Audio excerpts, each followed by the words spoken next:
할렐루야, 오늘도 좋은 날입니다. 요한복음 1장 1절에서 13절 말씀 묵상입니다.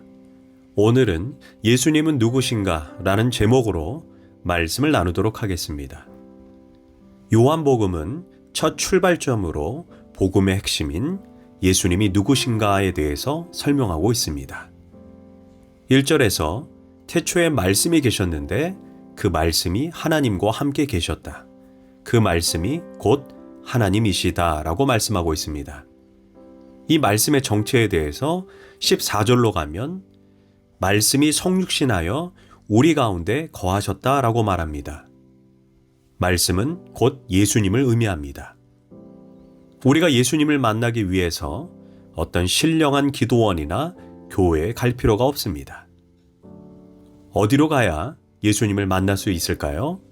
바로 하나님의 말씀을 읽으면 되는 것입니다. 우리가 예수님을 사랑한다는 말은 추상적이고 모호한 말이 아닙니다. 예수님을 사랑한다는 것은 하나님의 말씀을 사랑한다는 의미입니다. 내가 예수님을 사랑한다고 100번, 1000번을 외친다 해도 말씀을 읽지 않고 말씀대로 살려고 하지도 않는다면 어찌 예수님을 사랑한다고 말할 수 있습니까? 착각하고 있는 것입니다. 왜 신앙생활을 10년, 20년 해도 우리의 삶이 변화되지 않는 이유가 무엇일까요? 이유는 단 한 가지입니다. 우리가 예수님을 만나지 않았기 때문입니다. 예수님을 만나야 삶이 변화되고 영적 성장을 이루고 성품의 변화가 이루어지는 것입니다. 무엇보다 예수님을 만나야 구원에 이르게 됩니다. 그러면 어디에 가야 예수님을 만날 수 있을까요? 역시 말씀으로 돌아가야 합니다. 대개 예수님을 믿어도 변화되지 않는 분들이 있는데 말씀과 교제하지 않는 분들입니다. 이제 3절에서부터 복음의 핵심인 예수님이 누구신가에 관해서 설명해 줍니다. 예수님께서 3년 동안 자신과 함께 동거동락하고 말씀을 가르친 제자들에게 했던 마지막 테스트도 너희는 나를 누구라 생각하느냐 였습니다. 이 질문은 지식을 묻는 것이 아닙니다.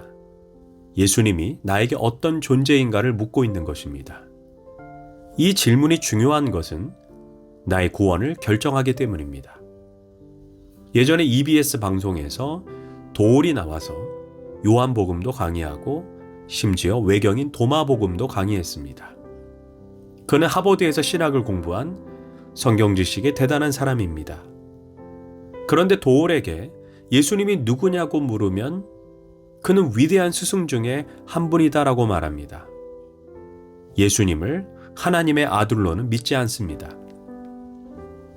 우리가 잘 아는 슈바이처 박사는 의사이면서 신학 박사입니다. 그는 수많은 신학책을 썼습니다. 그는 예수님처럼 살기를 소망했고 예수님을 닮기 위해 평생 아프리카에서 원주민들을 치료했습니다. 슈바이처는 우리가 평생 따라야 할 위대한 모델이 예수님이라고 했습니다. 문제는 슈바이처는 예수님을 하나님의 아들로는 인정하지 않았다라는 것입니다. 여기에서 우리가 알 수 있는 것은 이 구원의 사건은 13절의 말씀처럼 이는 혈통으로나 육정으로나 사람의 힘으로 안 된다는 것을 깨닫게 됩니다. 주님이 나를 부르시지 않으면 이 자리에 이곳에 내가 올 수 없음을 깨닫게 됩니다. 요한은 자신이 요한복음을 기록한 목적을 이렇게 말합니다. 요한복음 20장 31절입니다. 오직 이것을 기록함은 너희로 예수께서 하나님의 아들 그리스도이심을 믿게 하려 함이라. 또 너희로 믿고 그 이름을 힘입어 생명을 얻게 하려 함이니라. 그러면서 요한은 예수님이 누구신가에 대해서 이렇게 설명합니다. 첫째, 예수님은 창조주이십니다. 3절, 만물이 그로 말미암아 지은 바 되었으니 지은 것이 하나도 그가 없이는 된 것이 없느니라. 만물이 그로 말미암아 지은 바 되었다는 말은 온 우주 만물이 그로 말미암아 창조되었다는 것입니다. 예수님은 피조물이 아니라 하나님과 함께한 창조주라는 선언입니다. 예수 그리스도는 단순히 인류의 위대한 스승이나 4대 성인 중에 한 사람이 아닙니다. 그분은 본질에 있어서 하나님과 동등한 창조주라는 것입니다. 그분이 나를 지으시고 창조하신 분이라면 나를 그 누구보다 더 잘 아시는 하나님이시라는 것입니다. 그래서 우리는 예수님을 만나야 나를 창조하신 목적과 사명을 발견하게 되고 예수님을 만나야 내 인생의 비전을 발견하게 됩니다. 그 예수님을 어디서 만날까요? 역시 말씀입니다. 우리가 말씀을 읽고 묵상할 때 우리는 우리 인생의 올바른 비전, 올바른 계획, 올바른 길, 올바른 사명을 발견하게 되는 것입니다. 둘째, 예수님은 나의 구원자이십니다.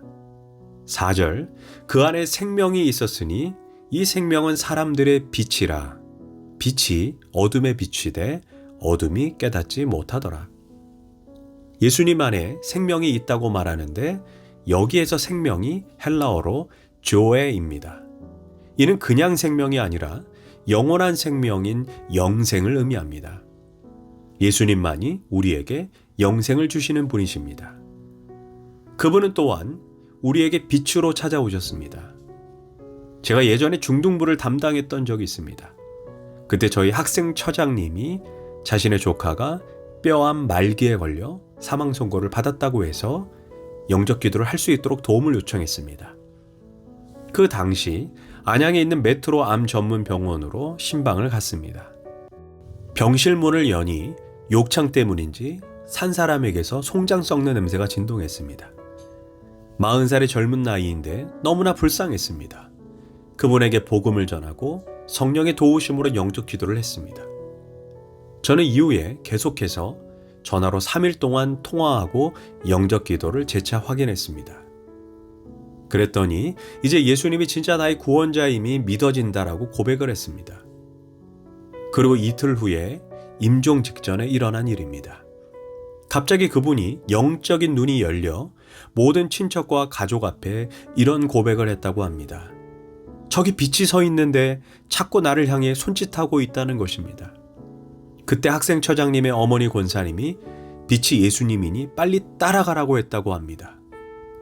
그분이 그 빛을 따라가기 전에 엄마의 손을 잡고 예수님은 반드시 살아계시니 예수님 믿고 천국에서 만나자고 말한 후에 평안 가운데 눈을 감았다고 합니다.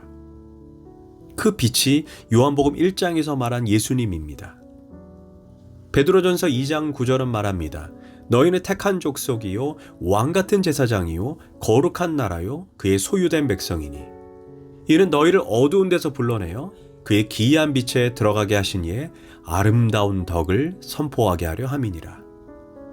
어둠에서 빛으로, 이것이 구원 아닙니까? 그런데 내가 빛에 있다는 증거가 무엇입니까? 아름다운 덕을 선포하게 하려 함이라 라고 말합니다. 곧 아름다운 덕은 아름다운 성품, 아름다운 삶, 아름다운 향기입니다. 즉 빛된 삶을 의미합니다. 구원은 믿음으로 받습니다. 그러나 그 믿음이 진짜인지 가짜인지 무엇으로 입증해야 됩니까? 바로 행함으로 입증되어야 합니다.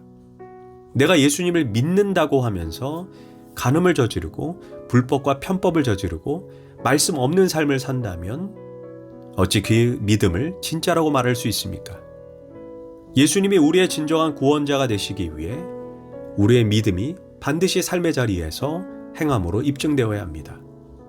다시 말해 우리의 믿음이 삶의 자리에서 우리의 언어로, 우리의 인격으로, 우리의 행동으로, 우리의 친절함으로, 헌신으로 드러나야 합니다.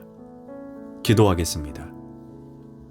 우리 인생의 창조주와 구원자 되신 예수님, 우리를 어둠에서 빛의 나라로 옮기신 예수님, 우리의 믿음이 이제 삶의 자리에서 빛된 삶으로 입증될 수 있도록 우리의 삶을 이끌어 주시옵소서. 예수님의 이름으로 기도합니다. 아멘.